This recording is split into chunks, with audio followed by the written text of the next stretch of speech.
Bonjour. Bonjour à tous les amis. Alors comme promis, on est un tout petit peu en retard parce que on a dormi. On a écouté notre corps. On a écouté que notre corps avait besoin de dormir un peu plus parce que le périple d'hier a été un peu plus fatigant. Et des jours d'avant, en fait, c'est un ensemble. C'est un ensemble, oui. En fait, on ne s'est pas beaucoup posé depuis qu'on est arrivé. Alors, c'est pour ça qu'on a envie de vous poser la question. Est-ce que vous écoutez ce que votre corps vous dit? Alors, vous êtes... Pour l'instant, il n'y a personne. Je crois qu'ils sont en train de nous constituer. Non, ça y est, 2 personnes. Oh là là, 2 personnes. Mais alors, je répète la question. Est-ce que vous tenez compte de ce que vous dit votre corps? Vous dit votre corps. Ce que votre corps vous dit. Alors, vous en tenez compte? Donc, bonjour à tous. Déjà, un petit coucou matinal, en tout cas pour ceux du Québec. Un petit coucou du midi pour ceux de l'Europe. D'Europe, en tout cas. Ouais. Donc, dites-nous d'où vous êtes un petit peu, comment vous allez. Est-ce que vous êtes de ceux qui écoutent leur corps ou de ceux qui maudissent le vieillissement du corps en disant « Ah, je peux plus faire ci. Ah, je peux plus faire ça. » Vous savez, on est toujours dans le même truc. Les gens qui vont se concentrer sur ce qui ne va pas, ou ce qu'ils peuvent plus avoir, ou ce qu'ils peuvent plus faire. Et les gens qui vont se concentrer sur ce qu'ils peuvent faire de nouveau, ce qu'ils peuvent faire de différent, ce qu'ils peuvent faire. Voilà. Donc, beaucoup Iman, salut Martine, toujours fidèle au poste, hein, Martine, coucou, coucou.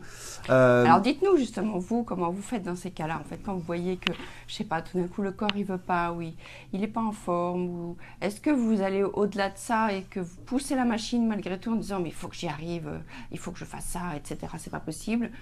Ou est-ce que vous arrivez à accepter et puis trouver quelque chose de bien dans le fait que votre corps ne vous suit pas à ce moment-là, par exemple. Ça veut dire qu'il y a forcément d'autres choses à faire. Moi, j'ai un exemple tout frais moulu. Ma chère maman, qui a fait beaucoup de sport dans sa jeunesse, a eu beaucoup de mal à accepter qu'elle ne pouvait plus faire les mêmes choses, dépasser 60 ans, 65 ans, que quand elle avait 20 ans. Donc, au lieu finalement de se concentrer sur ce qu'elle pouvait faire de différent, pendant un temps, elle a beaucoup focalisé sur le fait qu'elle ne pouvait plus. Elle ne pouvait plus, donc ça la faisait râler, elle n'était pas contente, etc. Comme ça l'aurait fait à nous tous. Donc, est-ce que vous êtes dans cette situation aussi, vous, peut-être vous passez un cap dans votre âge, où nous-mêmes, on passe un cap, on a plus de 50 ans maintenant, on ne fait plus les mêmes choses que quand on avait 25, 30 ans, on n'a plus la même énergie. Et moi, j'ai envie de vous dire, peut-être que c'est le moment pour ceux qui dépassent cet âge-là aussi, comme nous, salut Elisabeth, qu'est-ce que permet le ralentissement? Qu'est-ce que ça peut vous apporter dans votre vie de ralentir? Parce que le constat, c'est que les gens qui râlent à cause de ça, ce sont souvent des gens hyperactifs. On a l'exemple d'une très bonne amie en commun qu'on ne citera pas, mais qui a du mal avec ça parce qu'elle est hyperactive, elle fait beaucoup de choses et elle va, en fait, au lieu de ralentir, vous savez ce qu'elle fait? Elle va encore plus loin au-delà de ses limites et elle maltraite encore plus son corps. Comme une espèce de réaction. Ouais, et le corps, en fait, il finit par pas du tout être d'accord. Donc c'est votre corps, de toute façon, qui va vous le dire et qui va vous le faire payer. Et puis, à un moment donné, c'est vrai que moi aussi, je suis un bon exemple. Hein. Je suis dans la cinquantaine. Et voilà, il y a des choses. Elle nous a dit son âge. Ouais, il y a des choses qu'on découvre. Voilà, c'est normal, on passe tous par là.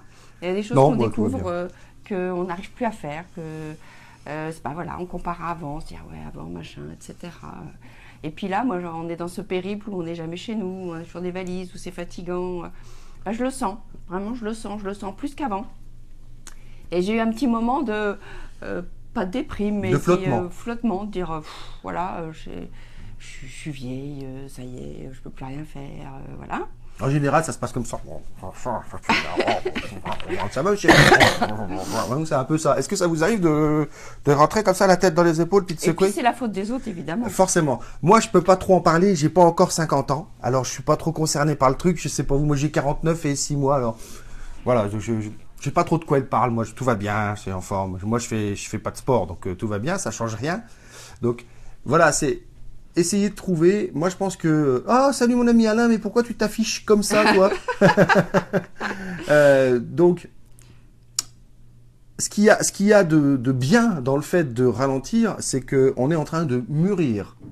Si on prend ça d'un aspect positif, on est en train de mûrir et peut-être qu'on est capable de faire des choses justement, d'autres choses qui vont nécessiter peut-être moins d'énergie ou peut-être plus de gestion de soi et qu'on n'aurait pas pu faire plus tôt parce qu'on n'était pas capable de gérer ou parce qu'on aurait pensé que c'était pas des choses intéressantes. Donc ça va peut-être être de plus prendre le temps quand on fait les choses. Peut-être de faire des sports qui sont moins énergétiques, en tout cas énergivores. Oui, énergivores.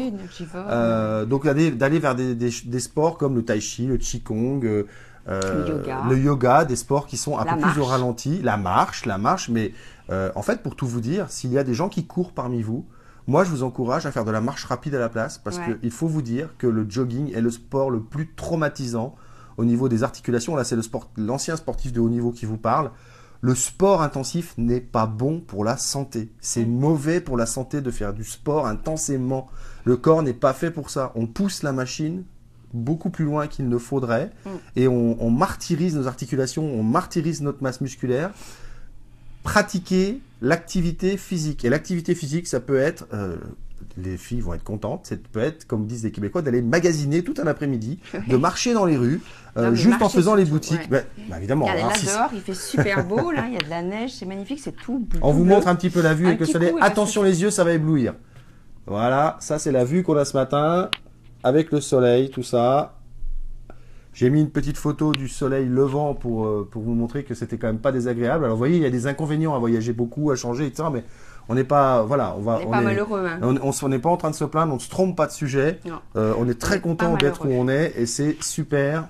Justement, on trouve dans chaque Salut Evie, chaque chose qui nous arrive quelque chose d'intéressant. Alors après, il faut savoir aller voir au-delà des apparences. Il y a Khadija qui nous dit « Salut, je suis Khadija du Maroc, j'ai 52 ans, 4 petits-fils, voilà, un 5e prévu pour le mois de mai. » Alors là, c'est du sport. Là, voilà, je pense que Khadija, quand tu as tous tes petits-enfants, c'est du sport. Et effectivement, on doit se rendre compte aussi, finalement, quand on avance dans l'âge, qu'on n'est plus aussi dispo pour ces petits-enfants physiquement. On peut l'être autrement. On peut les amener à des moments tranquilles. On peut les faire ralentir, justement, si... C'est en essayant de finalement leur communiquer notre énergie un peu plus lente qu'on va leur rendre service plutôt que d'essayer de se calquer sur la leur où là on va se brûler complètement. N'essayez pas de vous caler sur l'énergie des petits, vous allez dire moi je ralentis mon corps car mon corps ne me suit plus. Yes, je l'ai cassé à force de tirer sur la corde donc maintenant je prends mon temps. Voilà. Martine, est-ce que ça suffit comme signe? C'est ça. Et en fait, super, effectivement, le corps, moi je suis un peu comme ça. Hein. J'ai toujours eu tendance à vouloir dépenser plus que nécessaire, faire beaucoup de sports très énergisants, courir beaucoup, etc. Faire les choses vite. Voilà, il fallait que le corps souffre en fait. Pour moi, s'il ne souffrait pas, je travaillais pas. Je pense qu'il y a beaucoup de gens comme ça. Et en fait, maintenant, je réalise que de temps en temps, tout d'un coup, je prends conscience de ça et je fais un mouvement, mais je le fais plus en douceur. Je le fais dans le sens de la fluidité.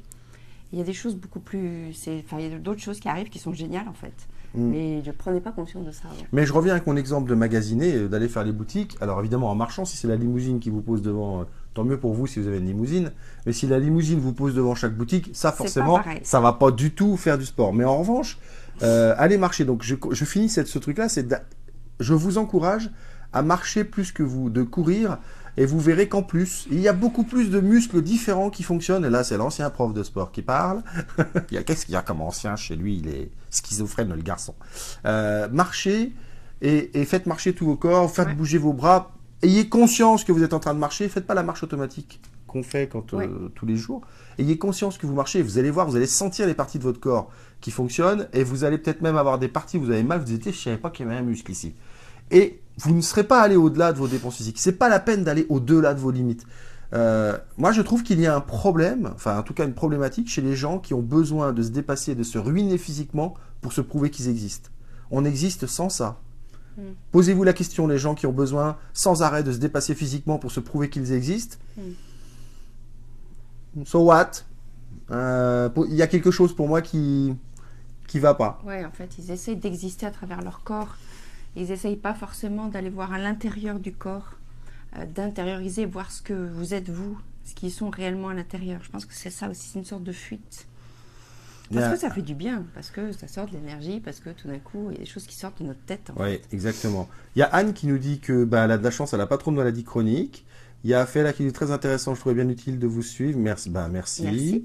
Donc voilà, je vais redescendre parce que j'ai vu qu'Elisabeth avait dit oui. Elisabeth, alors ça n'a rien à voir avec le corps, enfin quoique la langue fasse partie du corre, qui nous dit que vieillissant, on a tendance à tourner 7 fois sa langue dans la bouche. J'ai envie de te dire, ça c'est un bon live parce que non, il y en a qui vieillissent et qui tournent toujours pas 7 fois leur langue dans leur bouche. Et j'aurais envie de dire que un live sur la spontanéité, versus le cérébral. Ça serait intéressant parce que finalement, et j'arrêterai après, je fais juste une petite parenthèse, finalement la spontanéité c'est la représentation de gens qui n'ont pas de filtre. Réfléchissez à ça, les gens qui n'ont pas de filtre. Alors oui, des fois ils disent des énormités, mais est-ce que c'est pas nous qui avons l'impression que ce sont des énormités en vrai? Est-ce que ça parle pas de nous, le fait de mal le prendre?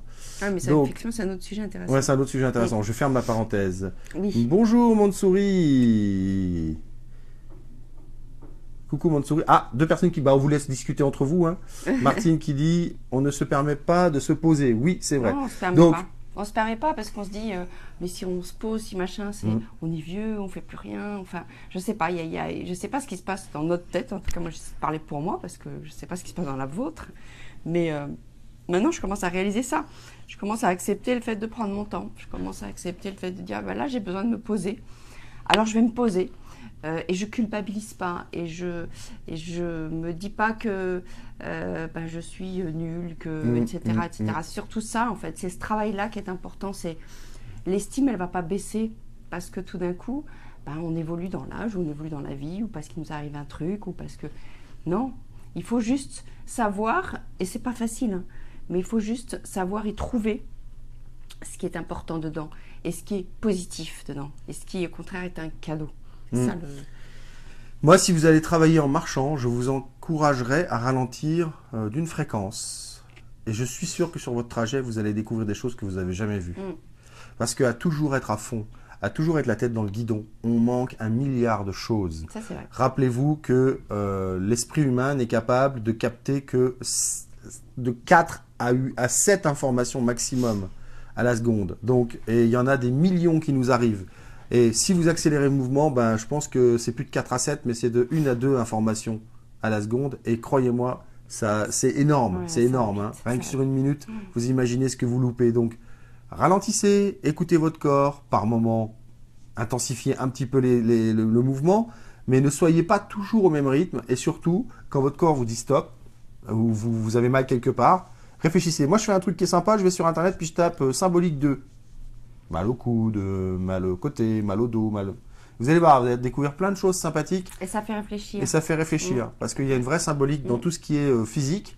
Donc, écoutez. Et ça permet de le vivre en conscience, de vivre ce qui nous arrive en conscience. Et quand je reprends ton exemple de la marche, aller au travail en marchant doucement, etc., c'est vrai que c'est génial parce que il y a tellement de belles choses autour de nous, ne serait-ce qu'un rayon de soleil. Là, il y a de la neige, donc c'est magique, mais il y a des choses...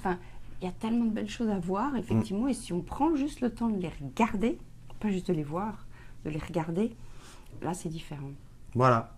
Écoutez, on va s'arrêter. Moi, j'ai envie qu'on conclue là-dessus. Donc, n'oubliez pas que pour revoir tous nos lives, il suffit d'aller sur notre page Rends ta vie sublime, là où vous êtes en train de nous regarder, et puis vous avez tout dans les vidéos.